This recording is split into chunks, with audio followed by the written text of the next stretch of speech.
5. We keep fetishizing cases. Surely it isn't a bad thing if there are cases of the virus. 4.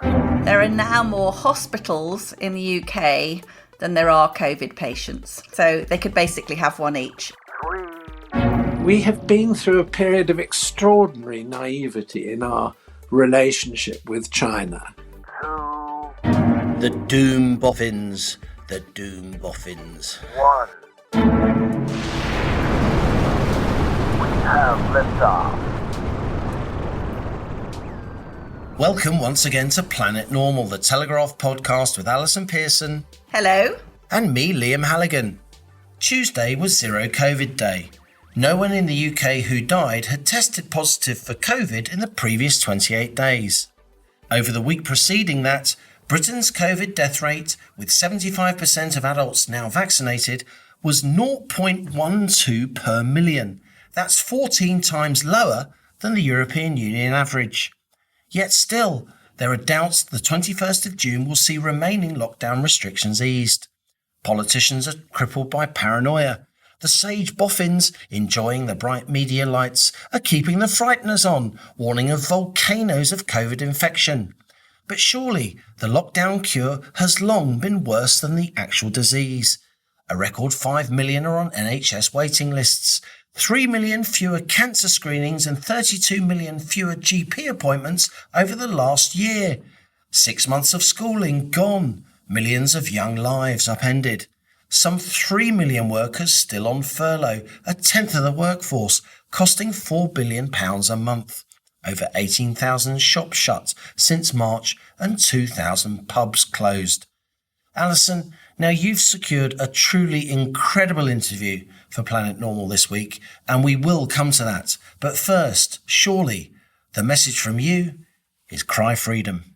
Well, it's the message from me, Liam, but I'm afraid there was a lot of glum faces on the TV news on Tuesday when there were no COVID deaths. I mean, you can imagine how Hugh Pym, the BBC pallbearer-in-chief, took the news that his favourite moment when he gets to tell us all how terrible it is was actually starting to perk up. So what happened is we did hit this extraordinary milestone, absolutely tiny possibility of getting COVID now, let alone dying of it. But the Hugh Pyms and the Evan Davises and the great crowd of shroud wavers were soon latching on to the exciting prospect of a third wave. Now, co-pilot Halligan, it's quite hard to work out how they're going to form a third wave because so many people will be vaccinated, but you can see the way it's going. So what we're seeing a lot of on social media is this gang of professors. So basically, if we had 0 deaths on Tuesday and we had 1 death on Wednesday, they'll say the deaths are doubling. The deaths are doubling. The doom boffins. What we've seen throughout, haven't we, this total lack of perspective. I mean, 450 people very sadly die every single day of cancer. We're now down to reliably single figures with COVID. Another thing, Liam, that's just occurred to me is the cases that they are now trotting out. That's their main weapon of keeping us in lockdown. All the cases from the Indian variant. You know, we're not allowed to call it the Indian variant anymore because that's racist. So it's now the Delta variant. And I think what we're seeing shaping up is very, very interesting because the decision date for the government is really June the 14th. And as you said, 75% of all adults will have been vaccinated by then. Absolutely astonishing stats. Do you want my most Velma stat ever? Go. It's a Velma Scooby moment. We haven't had one for a while. We haven't. No, we've missed you making that marvellous sound. But Scooby's with us. Always in spirit. Always in our thoughts. Always in our thoughts. Yeah, so Velma stat of the week. There are now more hospitals in the UK than there are COVID patients. Wow. So they could basically have one each. But I think what's happening is we're seeing these, as you described them, the sort of gang of scientists, you know, trotting around the TV and radio studios, getting their point across. But let's not forget, Liam, these are scientific advisors to the government. And we gather that Number 10 is getting pretty irritated with these men and women who are supposed to be advising them, not attempting to preempt the decision and steering the public with continued hysteria. So, you know, I really think it's time they backed off now.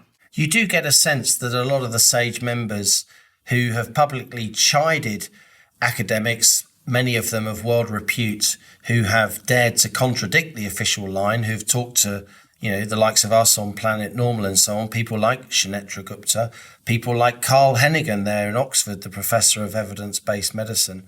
A lot of the SAGE members have had a go at them for having their say in the media, but now it seems the SAGE boffins are on the loose. They're rampaging around. Some of them have got agents and they're trying to get themselves, chat shows on new TV stations and all the rest of it. God, perish the thought. And I think they're actually overplaying their hand. Volcanoes of infection. How about putting that in context? How about talking about the fact that the vaccine has broken the link between cases and hospitalizations and deaths? That's the crucial point. If there are more cases of something, that doesn't mean that the situation is out of control. If at the same time that cases are rising and fragments of the virus are being detected in what is the biggest testing procedure that we've seen in the history of this country, and yet hospitalizations remain low, and they do, as you've just demonstrated with your Velma stat, and deaths remain low, as they do, as we've seen this week with Zero COVID Day, and in general, a very, very low incidence of death related to COVID in this country, then we are clearly in a strong position. And yet we keep fetishizing cases. Surely it isn't a bad thing if there are cases of the virus and yet the link between hospitalizations and deaths and the virus has been broken. I saw red this week. You know what a normal, calm sweetie I am. Absolutely, all the time. But calm, sweet, well balanced. Look at Allison's Pearson column adorning the Telegraph. Allison Pearson, calm, sweet views. That's your strapline. The voice of reason. The voice of moderation. The consensual voice. I'm consensual amongst the people who agree with me, Halligan.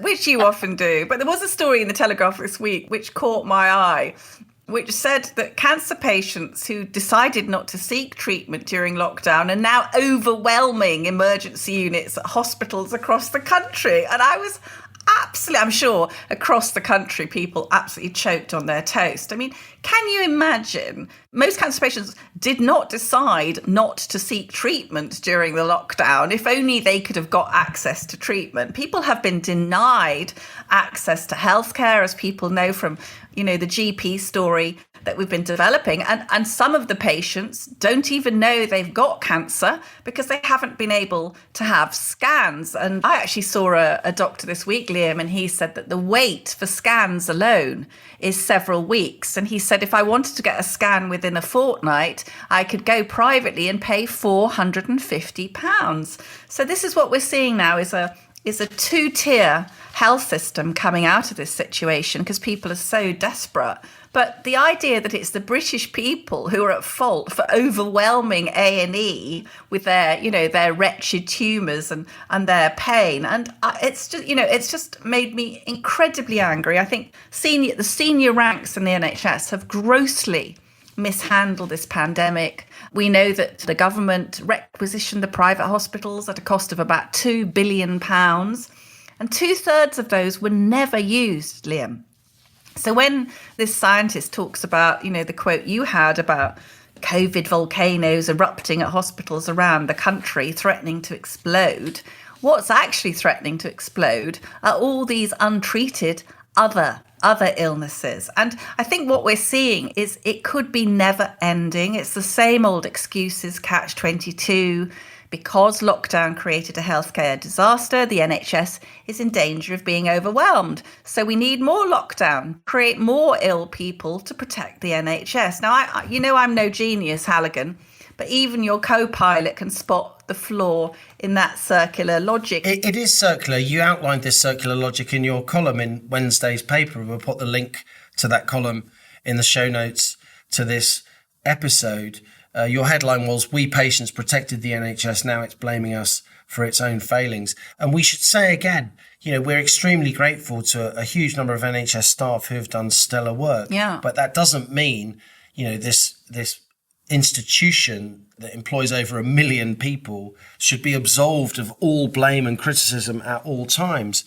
We've developed, as you say, on Planet Normal, a following when we've covered the idea that a lot of GPs haven't been seeing patients face to face, and many patients who can't get a GP appointment face to face have contacted us out of desperation. Many GPs have contacted us saying they think it's disgraceful that some of their colleagues are going out of their way, if you like, not to see people face to face. And then you had the incredible testimony last week from Ros Jones, the leading paediatrician. But I think we're at the point now during the public inquiry that will follow COVID. I do think the structure of the NHS is up for grabs. And I think Planet Normal will and definitely should be at the front of that debate. It's not about challenging, as you don't and I don't, the concept of free at the point of use healthcare in the UK. We want to maintain free at the point of use healthcare in the UK. But that doesn't mean that the NHS shouldn't be reorganised, restructured in some way, maybe try and inculcate some kind of culture change. And it doesn't mean that we don't need more doctors. This idea, so many doctors in this country qualify. The state pays an awful lot of money to help them to qualify, and then they emigrate or they go abroad or, for various reasons, they go part-time. That's fine. A doctor's allowed to go part-time, especially if it's a mum who wants to have a family. Nothing wrong with that. A lot of them do great work throughout their period as mothers with young children and the rest of their careers. But we just need more doctors. Why is it so tough to get into medical school? You get kids with near perfect grades who aren't getting a chance to go to medical school. I know several of them in the peer group of my own kids, and it's completely mad. Let the kids go to medical school. Just coming back briefly, Liam, to this, the sort of scaremongering to try and knock the Prime Minister off this 21st of June Freedom Day, although I'm very encouraged to see that the noises from Downing Street are saying there is at the moment no need for a delay to the roadmap about restrictions. And one scientist who was really talking some sense this week is Professor Sir John Bell. He was very active in developing the AstraZeneca vaccine in Oxford. And Sir John said the country could not just scamper down a rabbit hole every time a new variant was identified. He said Britain would spend a long time huddled away if it overreacted to each new strain of the virus. And I think let's just have a tiny bit of George, just quickly, because we're very blessed, aren't we, Liam, on Planet Normal, that we have an insider in NHS England. We call them George. We don't reveal their identity, but we've completely checked out their bona fides. We can't 100% vouch for the statistics that George gives us because they're just absolutely paint fresh. They come from yesterday, they come from a couple of days ago, and nobody else has access to these figures. But George has so far proved to be prophetic and 100% reliable. I think you'd be really interested in this, Liam, because they're still talking, aren't they, the Delta variant. They're still talking about the Indian variant, much more transmissible, etc., all these dreadful hotspots they're terrorising us with. So I asked George, please, could you dig down into the hotspots for Planet Normal? And George came back and said, nationally, we're not seeing any dramatic increase. There are currently 730 COVID patients in English hospitals. This represents a very tiny increase over the past week, but the trend is essentially flat. Now, with the hotspots, George says, I'm not sure I would even class Hillingdon, that's Hounslow, Bedford or Leicester as hotspots anymore. Hillingdon has 14 COVID patients, Leicester has 19, and Bedford has only 12. Now, this is interesting, Liam. The two Lancashire hotspots, Bolton and Blackburn, are the main, all the scientists, all the Professor John Edmonds and all the gloom buckets are, cause for concern, anxiety. But George says they're by no means out of control. Bolton's seen a reduction in COVID admissions, down to 42 from a high of 49 on Friday. There have been 5 full days of decline, and there were 0 new admissions in Bolton with COVID on Tuesday. And looking over at East Lancashire, Blackburn, that's the one that they're all shouting about, that has 27 COVID inpatients, which George said is almost double the number from last week. But that's the same pattern which Bolton experienced. So it seems as if they are following the same trend. And George says, if we are 3 to 4 weeks into the Indian /Delta variant, having appeared on our shores, and hospital admissions are still flatlining, I genuinely don't understand what all the panic is about. And just finally, Liam, to talk about this thing about, the NHS is overwhelmed. We need more lockdown to stop the NHS being overwhelmed. In terms of non-COVID hospital occupancy, it's currently at 84%, with 14% of English beds unoccupied. Only 1% of beds are COVID, and 1% are suspected COVID, awaiting test results. And this is really important, Co-Pilot Halligan.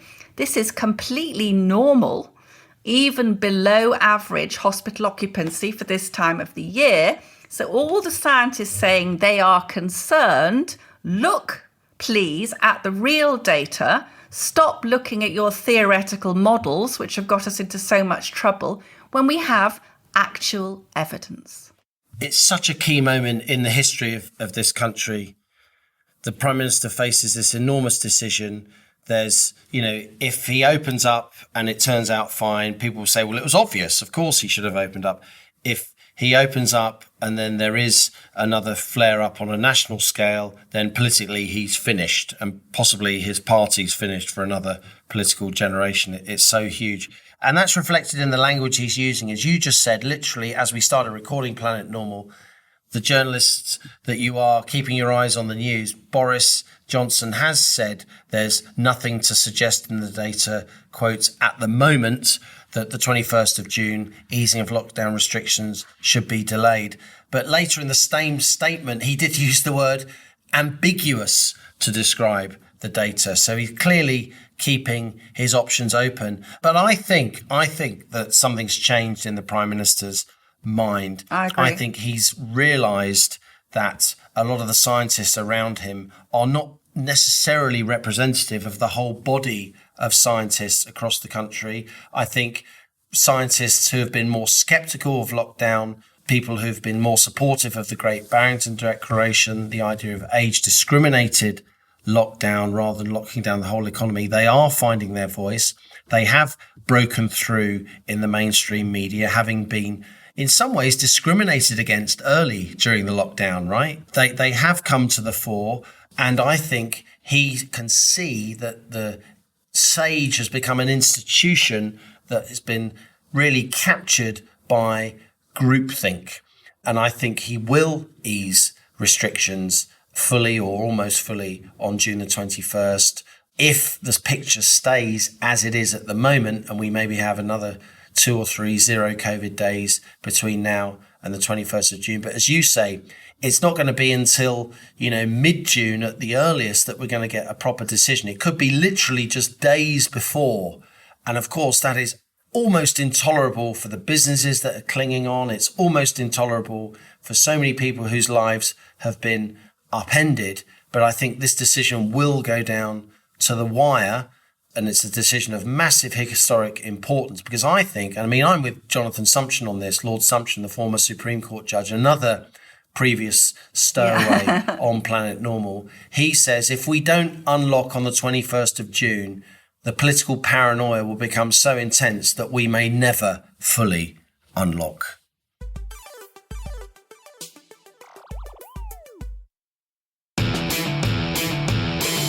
Hello, Brian Moore, the former England hooker here.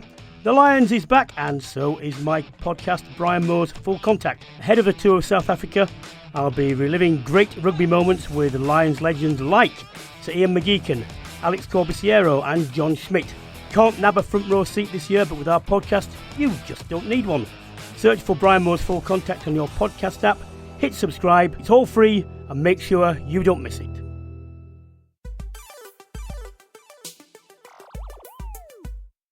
Now, we've had some pretty astonishing guests on Planet Normal in our last 50 or so episodes, if I say so myself, but possibly the most newsworthy was a guest who Allison secured, and it was in only our second episode ever back in early June 2020.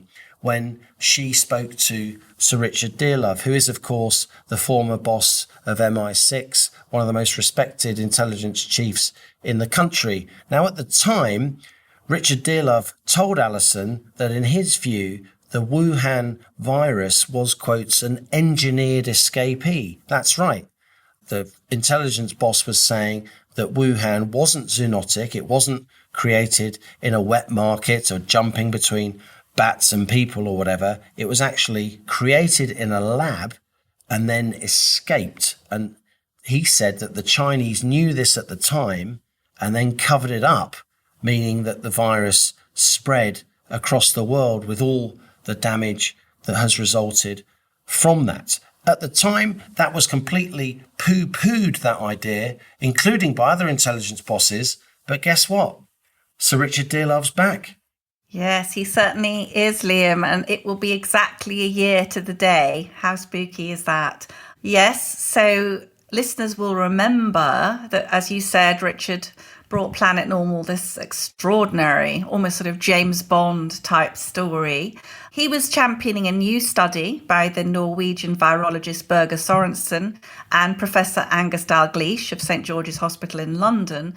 And they were claiming in their study that the virus did not emerge naturally, as Beijing claimed, and as indeed the World Health Organization was very quick to back up that claim. The two scientists, these very leading virologists, believed they'd found out that COVID's genetic sequence suggested that key elements had been inserted. As you said, it couldn't have jumped species. Now, that Planet Normal interview, I must say I was struggling to keep my jaw attached to the upper half of my jaw. That Planet Normal interview did make headlines around the world. And as you say, there were attempts to trash Sir Richard Dearlove, not just the theory, but sources from MI5 were trying to discredit him personally, saying he'd promoted flawed intelligence over the Iraq war. And they said the idea that Beijing was involved in a COVID cover-up was rumour and conspiracy. Yet here we are, co-pilot Halligan, exactly 12 months later.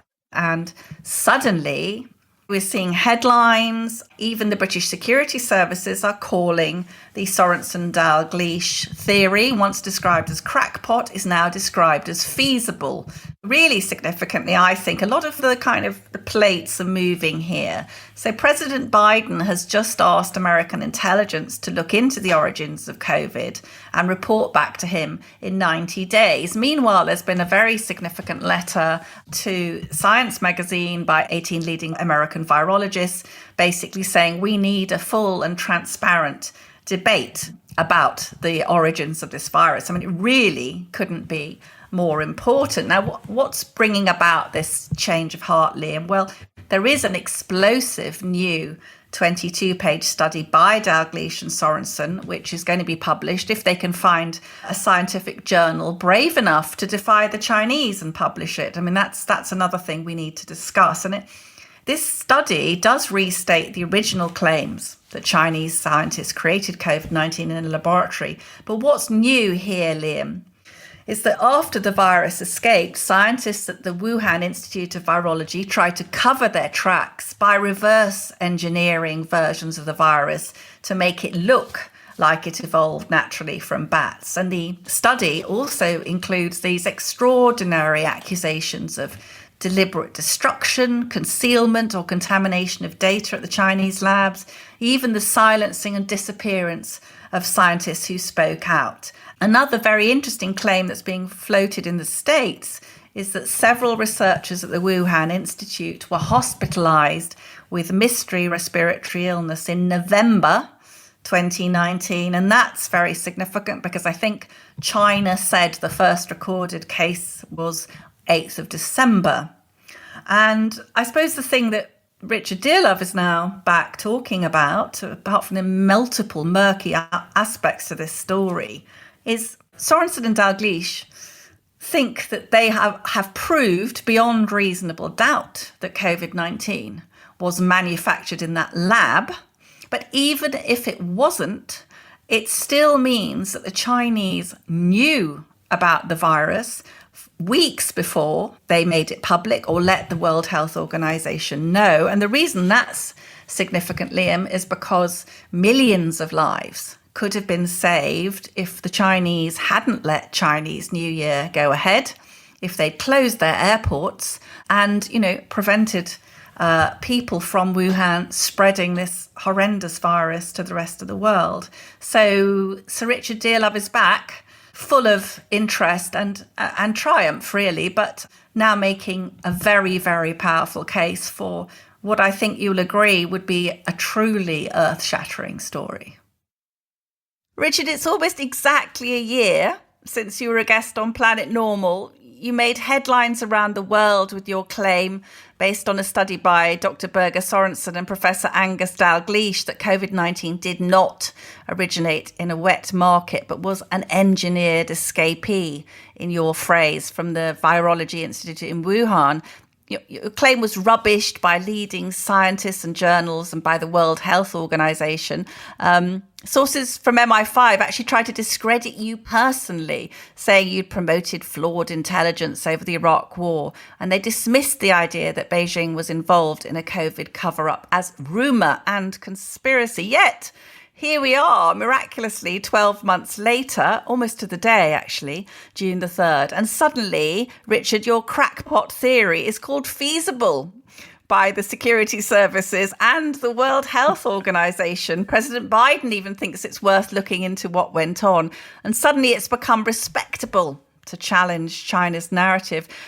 How would you account for this change of heart? And do you think there's anything significant about the timing?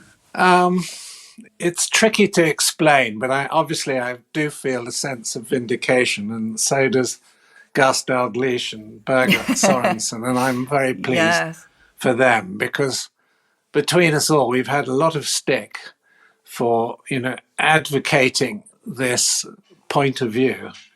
And at long last, it seems as though there's going to be a balanced scientific debate. I think there are all sorts of reasons. Control of the narrative by the People's Republic of China, some extraordinary behavior in the scientific community which successfully shut down any debate. I would describe it almost as academic bullying. Some of the influential virologists absolutely insisting that they knew the answer.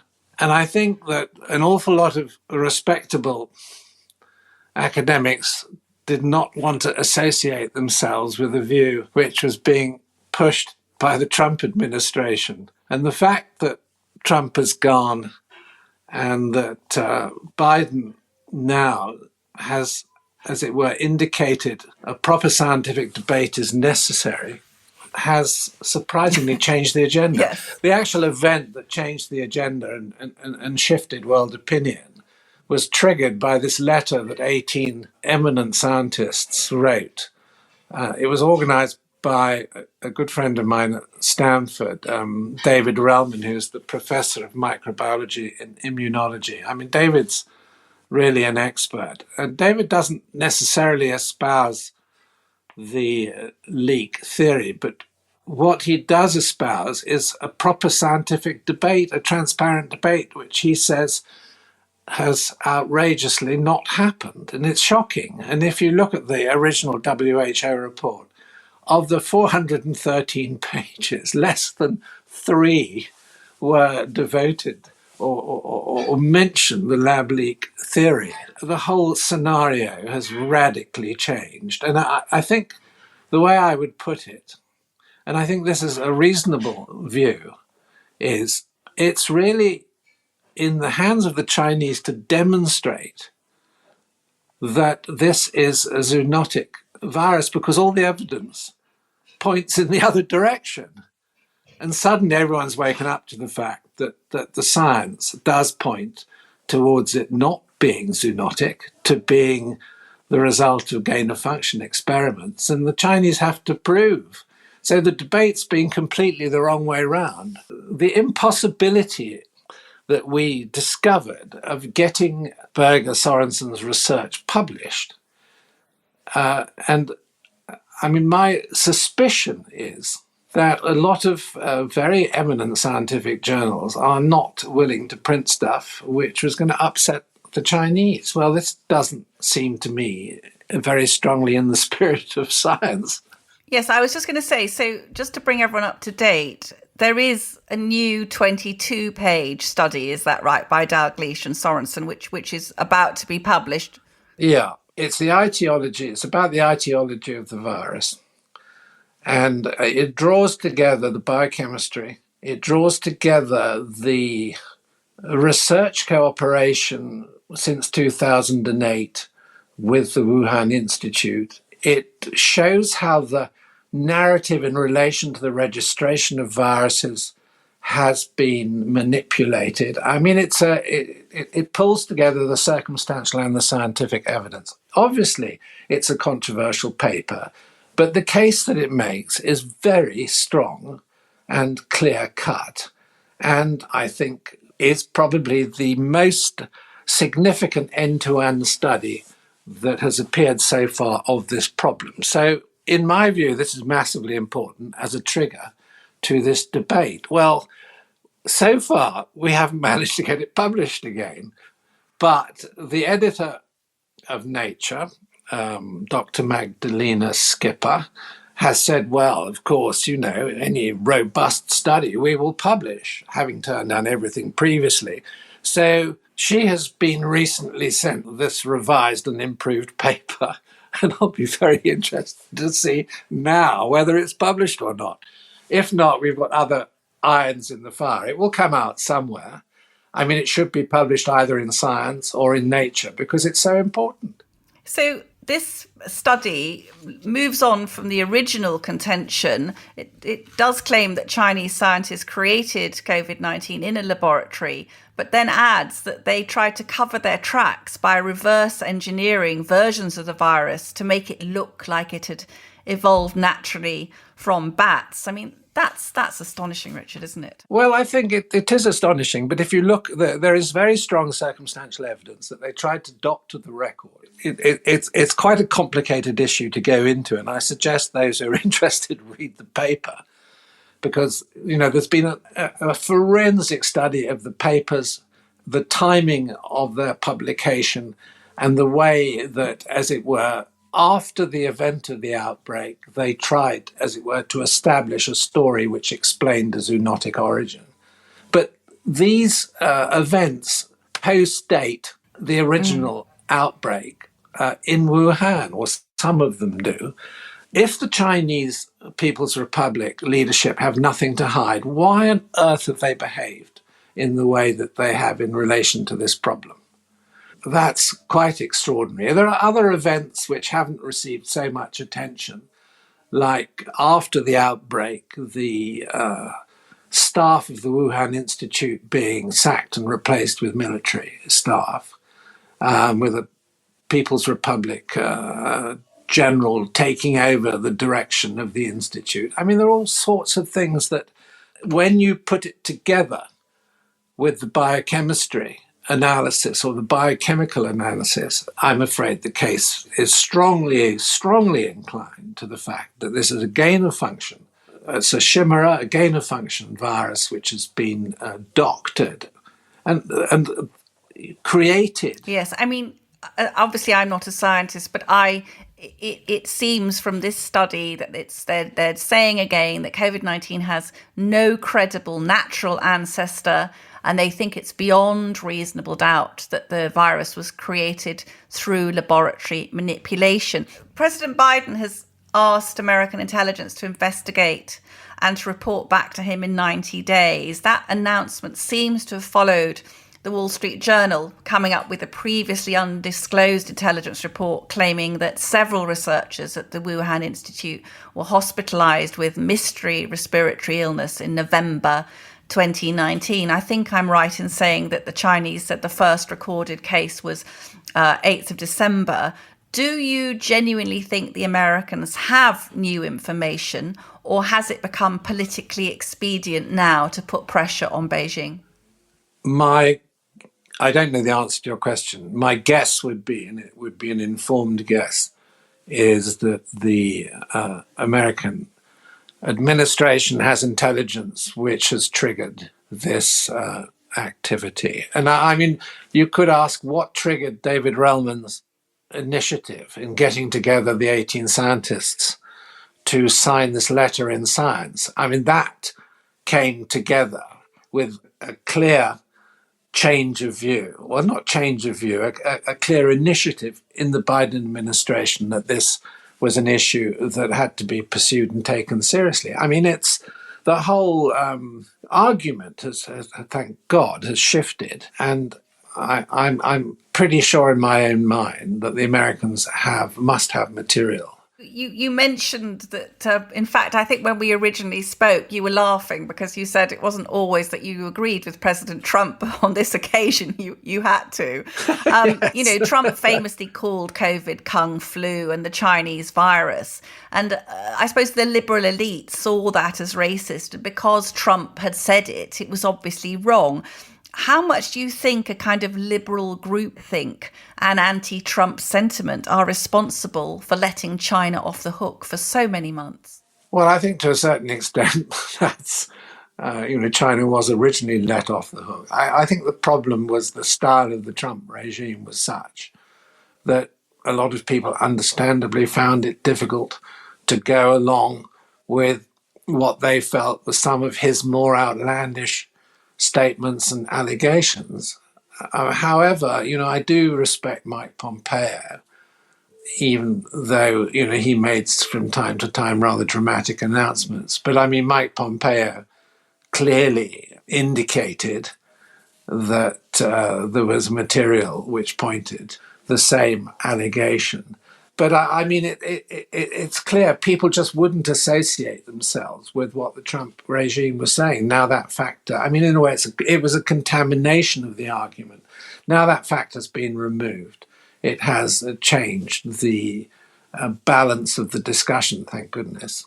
If the American intelligence come back and say, the balance of probability is strongly that this is an escape from the Wuhan Institute, there will be lots of follow-ons.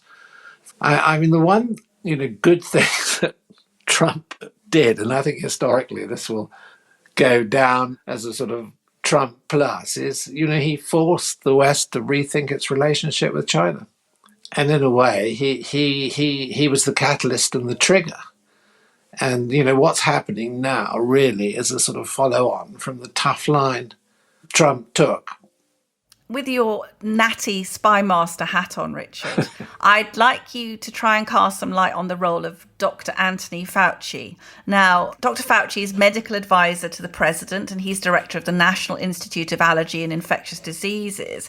He's admitted, Richard, that the US had been funding research at the Wuhan Virology Institute since 2014, when gain-of-function experiments were banned in the States as too dangerous. We should just say quickly, for the benefit of listeners, that gain-of-function is a way of making the virus more infectious, isn't it? So that more transmissible, so that they can do experiments on it and work out how it would apply in humans. Now, Fauci has gone on the record saying that the Wuhan funding was never spent on gain-of-function experiments. But I don't know if you saw it, there was an extraordinary exchange at a Senate hearing last week between Dr. Fauci and Republican Senator John Kennedy. And Kennedy asked Fauci, what if the Chinese were lying to him about not using the money for gain-of-function experiments? And Dr. Fauci looked so shocked, Richard.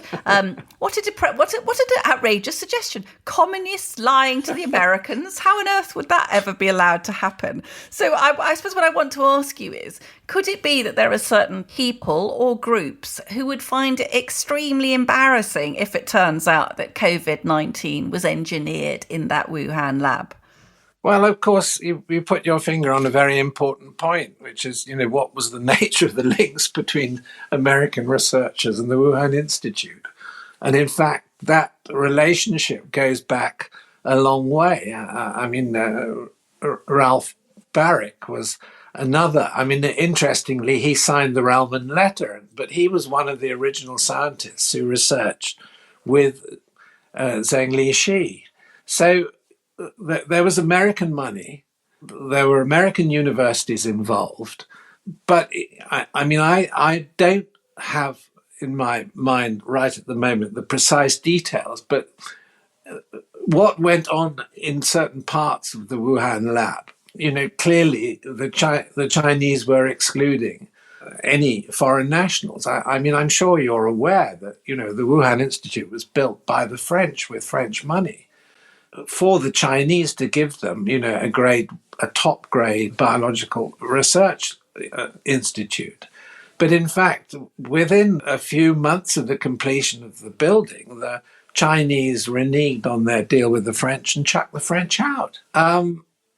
I mean, we have been through a period of extraordinary naivety in our relationship with China. Back in February, the World Health Organization sent a team of experts to Wuhan on a fact-finding mission. And I know you'll have seen it, Richard. There was this unintentionally hilarious whitewash press conference where the Western experts sat obediently through what looked like a 3-hour propaganda session by Chinese scientists who said that the WHO had concluded it was extremely unlikely there had been a leak from the lab. It made me laugh that they preferred the Chinese government's theory that the virus reached Wuhan on frozen meat from Southeast Asia. Do you think that the World Health Organization has been or is in China's pocket? And what effect has that had on global handling of the pandemic?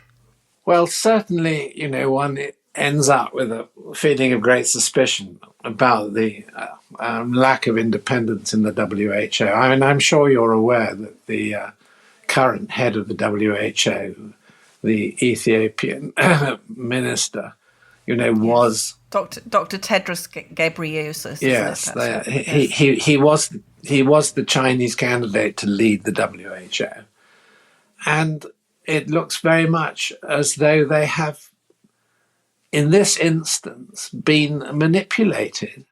Do you think it's possible for the West to get the WHO to act as an honest, impartial broker? Do you think do you think the Chinese influence is so great that it's not going to be able to behave objectively, or can it be shamed into? Well, it's possible it may be shamed, but I think, in a way, the WHO, in my book at the moment, looks like a lost cause.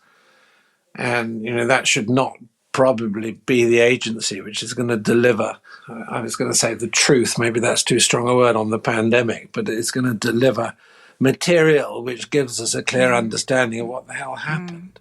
Moving on, Richard, modelling by Southampton University suggested that China could have cut global COVID cases by 95% if it had taken action to contain the disease 3 weeks earlier instead of covering up the outbreak and pressing ahead with New Year celebrations. You'll remember also that lots of Chinese from Wuhan were flying back into northern Italy after Chinese New Year. It was the most dreadful seeding of the pandemic.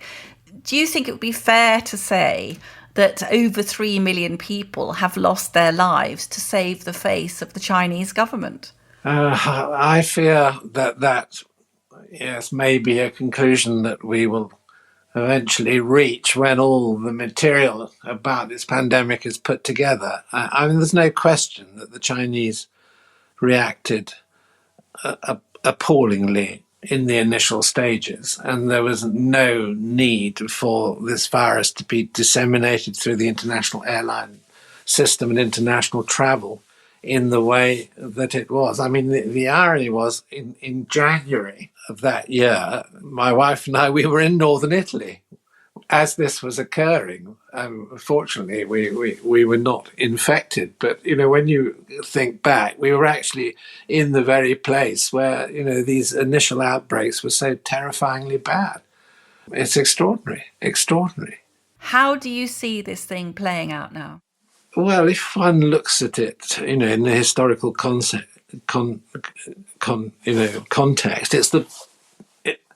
I think it's true to say it's the most disruptive global event since World War II. It's more consequential in its ramifications for pretty much every economy, every country in the world, every political leadership.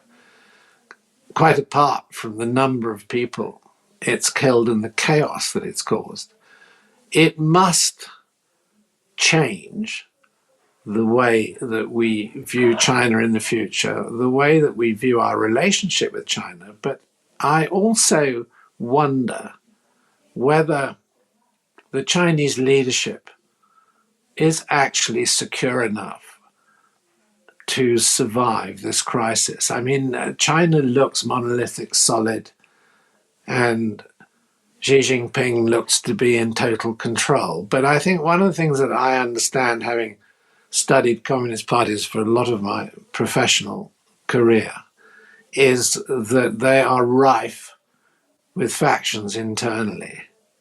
And there must be now some serious tensions inside China about the future narrative, about how they're going to, as it were, repair their reputation, how they're going to manage their relationships. And I'm sure that in the coming months, we'll see evidence of this, whether the power struggle will be overt, I cannot predict. But I'm sure that something significant will happen politically in China, because this is so huge and so massive. And in a way, will have destroyed, I think, China's international reputation. Because even if it's a zoonotic outbreak, which I think, obviously, I think is highly unlikely, but let's say it were, the fact that they managed it so badly from the word go. So if American intelligence reports back to President Biden in the next 90 days and says that COVID did most likely come from that lab in Wuhan, where it was engineered, what could we be talking about, Richard? Reparations, a COVID tax levied on Chinese goods? And how do you think Beijing would react to those? I can't see China agreeing to pay reparations. And I'm not sure what the answer is. Going to need a lot of careful thought as to what our future relationship with China is going to be. I mean, I'm not a believer in isolating China. They are, phenomenally important part of the world economy. So the question is how we manage our relationship with a country that is so important, but has just done something that is so horrendous and so appalling that's turned the world upside down. It's hard to imagine. And I mean, I just don't think we've reached that stage yet. And I haven't got the answer tripping off my tongue. I think my prediction is probably that there will be some sort of crisis that will run through China. And what the outcome of that may be is difficult to say. Well, Allison, I have to say, the Richard Dearlove interview we had on Planet Normal a year ago was pretty phenomenal, but that is what you call a massive scoop and a real demonstration of courage, actually, I'd say, by our former chief intelligence officer. Yes, he's plucky, isn't he? I mean, he has taken a lot of flack and he is so intelligent and good-humoured.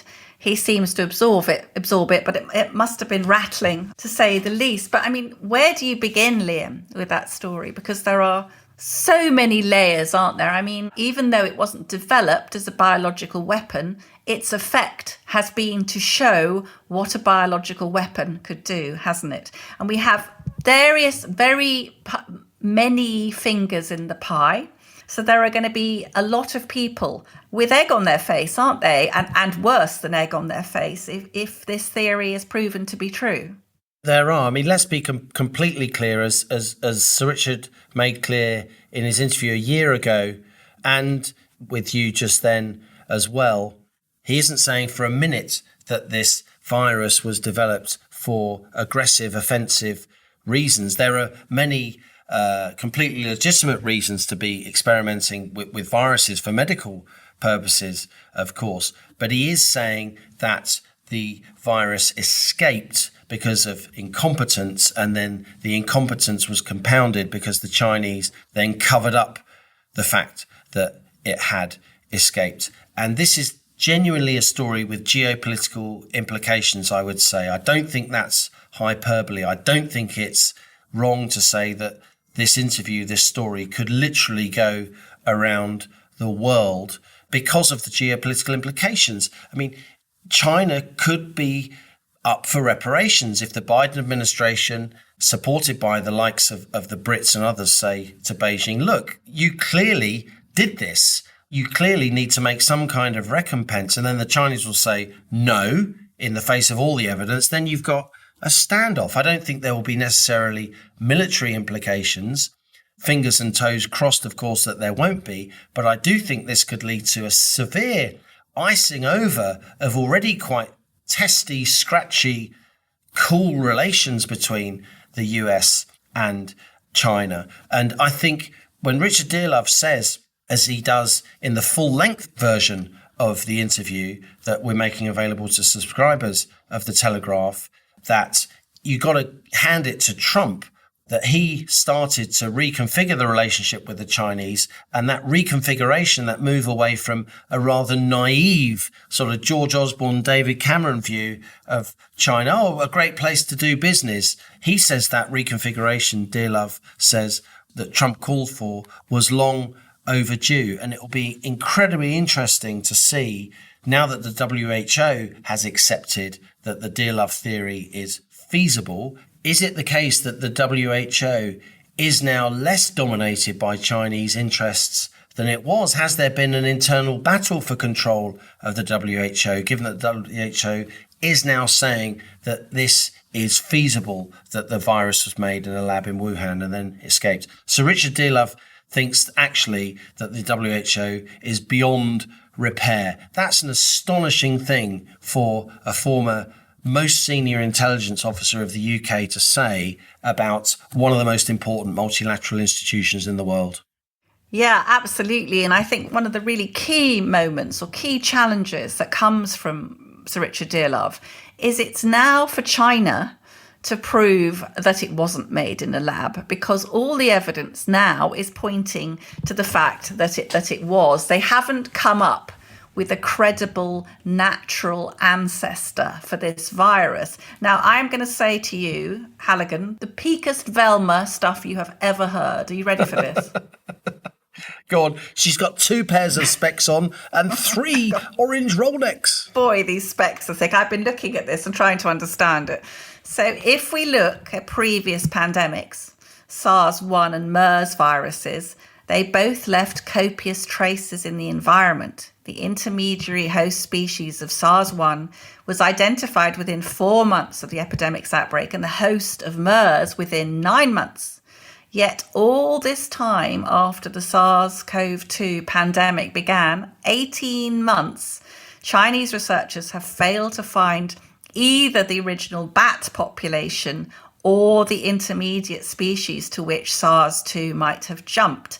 So natural emergence of the virus, since we last spoke to Richard, hasn't gained a single shred of supporting evidence. So basically the boot's on the other foot, isn't it? It's basically you're saying to them, OK, you prove you didn't make it in the lab, not we prove you did, because the balance of the evidence has tipped so strongly because they haven't had any supporting evidence. But just to come back to this suppression of the facts, Liam, which is extremely disturbing, you'll have noticed that Facebook has just announced that it will no longer remove claims that COVID was man-made from its site. So 3.5 billion Facebook users have not even been allowed to read about this theory. I mean, what do you make of that? I think that's absolutely nuts. And I think the fact that Facebook felt it was okay to effectively censor the former head of MI6, which is what they did, was completely outrageous.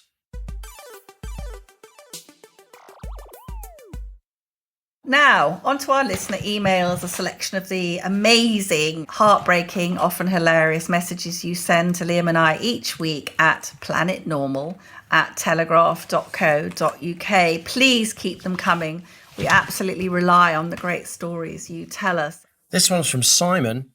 As a devoted Planet Normal listener, I share your disbelief not only at many of the government's policy responses to COVID, but at the widespread passive acquiescence to the numerous restrictions imposed on us. Why did this happen? The only explanation that makes sense is that COVID triggered a mass hysteria where rationality was replaced by pure emotional responses. Human brains are wired to have an emotional response to fear, our fight or flight response. The initial fear was triggered by the unknown, a new deadly virus spreading invisibly across the world. We did not know how deadly nor whom it most affected. By the time we did know, the infection and mortality rate was quite modest, and the most vulnerable, predominantly the very elderly, the hysteria was already well underway, stoked by doom-laden scientific models predicting millions dead and a media that seemed to revel in every pandemic alarm. We see the hysteria ongoing in the fear of new variants despite no evidence the vaccines don't protect against these variants. We see it in the push to vaccinate children despite overwhelming evidence the virus doesn't impose a significant risk for that population. We see it in the total disregard of the trade-offs implicit in every policy response. Like most Planet Normal listeners, I'm quite certain that when history books are written about COVID, our collective response will prove to have caused far more long-term damage than the disease itself, factoring in the age of those who succumbed to the virus. Thank you, Allison and Liam, for your fantastic podcast. Well, thank you, Simon, for a very strong email there. Here's a review from Apple iTunes. At last! Intelligent, informed debate about the current sadness and madness surrounding us, says Wellington. Why has it taken me so long to find Planet Normal? As a well-read, well-educated person, I've struggled to find anyone anywhere speaking normally. Thank you for restoring some sanity in my world, and no doubt a lot of other people's worlds. I'll be sharing Planet Normal widely. Please do remember to leave a review on Apple Podcasts or wherever you listen to Planet Normal, because that helps other people to find us so the Planet Normal family can grow. We're still being inundated, Liam, with tales of not being able to access GPs. I've got a tiny selection here. This is from Penny. My daughter's GP told her on the phone appointment we had to wait a week for that she had picked the wrong time to have a stroke. This was when we were trying to access rehab services, which had suddenly ceased when physios and occupational therapists were deployed elsewhere. You really couldn't make it up. We had to ask our MP for help. As a young person expected to make a full recovery, my daughter was 5 months without the services she needed. Still struggling every day, and I can't even begin to describe the stress for me as a new carer in my 70s trying to get my daughter the help she so badly needs. Now, Liam, if we want a kind of a memory of what GPs used to be like, this is from John. He says, I bring you a little snippet of medical life. Reading about the state of general medical practice recently has been depressing and quite unlike when I was a country doctor. One of my friends who was a GP took a reluctant patient who was a dairy farmer into hospital with a heart attack in the early morning. Then the doctor went back to the farm and completed the milking. Now that was commitment. Luckily he knew something about cows. Isn't that marvellous? That's fantastic. So that's it from Planet Normal for another week as we leave our sanctuary of sweet reason, our flying refuge of reasoned views. Email of the week, it's my call. I think it has to go to Simon for that broadside, that onslaught of common sense. So Simon, do mail us at planetnormal@telegraph.co.uk with your postal address, and a coveted Planet Normal mug will be winging its way to you. Liam and I will be responding as normal to your comments on the Telegraph website on Thursday morning, the day this podcast is released, between 11 a.m. and 12 noon. And it will be an exceptional week because of the extraordinary interview with Sir Richard Dearlove. And as we speed away from our beloved Planet Normal and the madness of planet Earth comes back into view, thanks as ever to our producers, Louisa Wells, Isabel Boujard and Elliot Lampitt, and our editor, Theodora Laludis. Stay safe and stay in touch with us and with each other. Until next week, it's goodbye from me. And it's goodbye from him.